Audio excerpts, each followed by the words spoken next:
Dahulu kala di tanah Bugis, tepatnya di Kabupaten Sopeng, terdapat sebuah daerah yang penduduknya hidup dengan damai, tentram, dan sejahtera. Mata pencaharian utama mereka adalah bertani.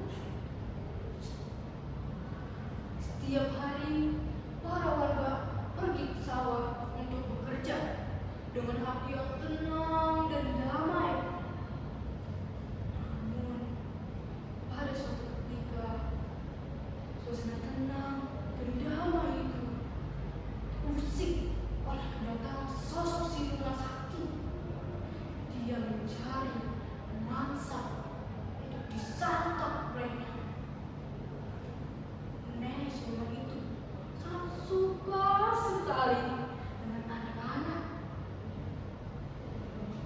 Nenek itu bernama Nenek Pakande.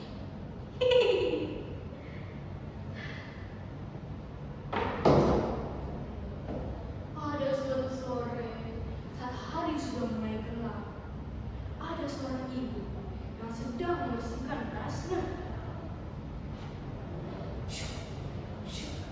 Nak, Ani, ayo, udahan dulu yuk mainnya yuk. Udah mau maghrib ini.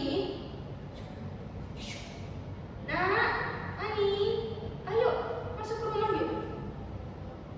Aduh, mana anak itu? Asal maghrib sudah berkumandang, dia belum pulang lagi. Kalian ada yang lihat anakku tidak?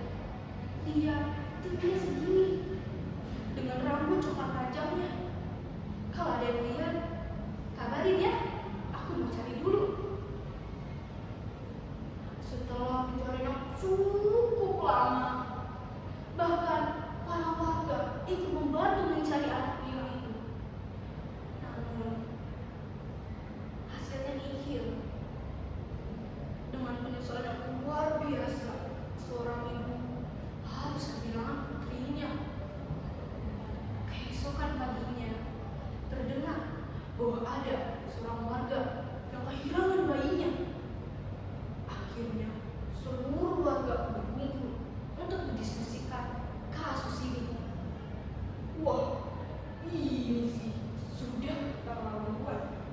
Sudah banyak korbannya.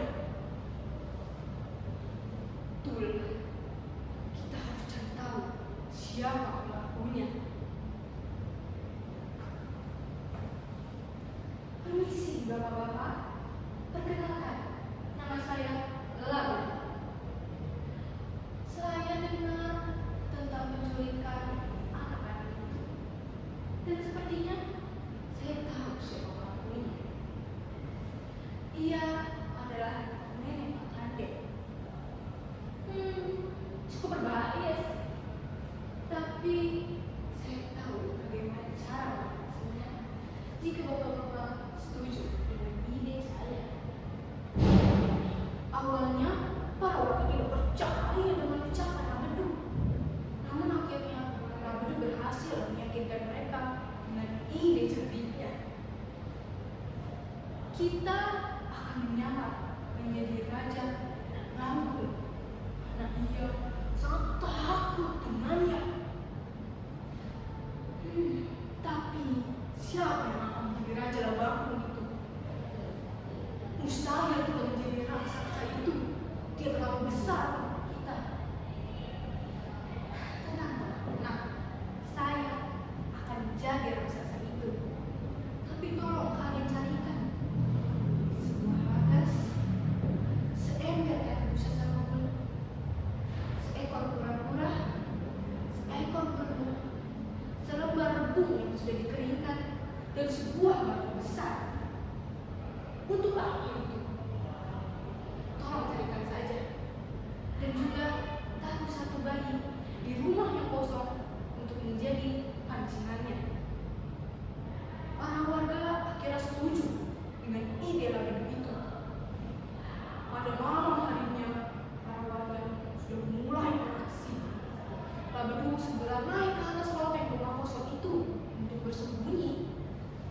Sembari membawa lagas, seember busa sabun, seekor kura-kura, dan rebung. Beberapa menit kemudian, nenek Pakade akhirnya datang.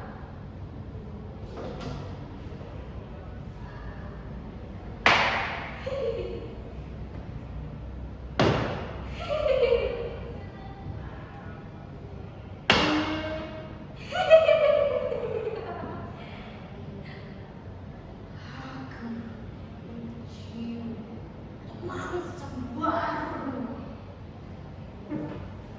Oh, nenek Pakande. Siapa itu? Aku adalah Raja Labangku. Tidak mungkin. Buktikan bahwa kau Raja Labangku. Kalau begitu, lihatlah air liurku.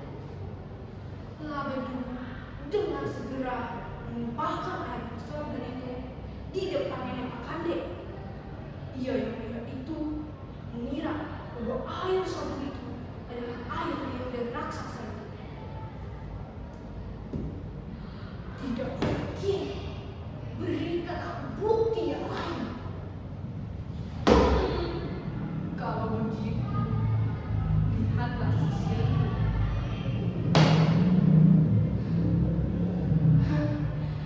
Gak mungkin. Gak mungkin kau adalah Raja Labangku. Tidak. Akhirnya, nenek Pakande yang ketakutan itu pergi dengan lari terbirit-birit keluar dari rumah itu. Namun, ia terpeleset oleh belut yang sudah ditaruh di tangga oleh para warga. Ia akhirnya jatuh dengan terguling-guling di tanah dan berakhir terbentur oleh batu yang besar sudah disiapkan oleh para warga. Nenek Pakande tidak mengira itu berikan terhuyung-huyung. Aku tidak akan menyerah. Siap-siap kalian. Aku akan datang lagi ke sini. Aku akan melihat anak-anak kalian dari cahaya bulan. Dan jika ada anak yang keluar dalam malam hari untuk bermain, siap-siap aku makan.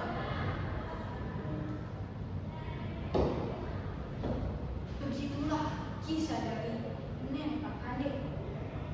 Cerita ini masih diteruskan turun-temurun oleh para warga di Bugis. Sekian, terima kasih dari saya.